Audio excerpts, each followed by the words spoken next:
بسم اللہ الرحمن الرحیم۔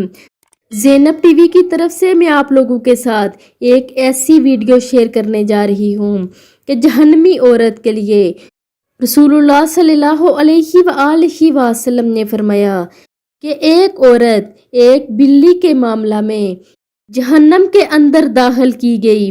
اس نے ایک بلی کو باندھ رکھا تھا، نہ اس کو کچھ کھلایا اور نہ ہی اس کو کچھ پلایا، نہ اس کو چھوڑا کہ وہ کیڑے مکوڑوں کو کھاتی، جہاں تک کہ وہ مر گئی۔ ایک بلی کی وجہ سے وہ عورت جہنم میں چلی گئی۔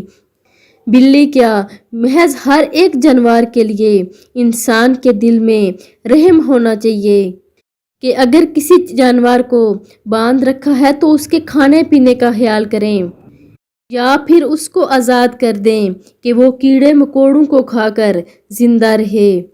آپ لوگوں نے اس ویڈیو پر ضرور عمل کرنا ہے اور اس سے آگے لازمی شیئر بھی کرنا ہے۔ جزاک اللہ۔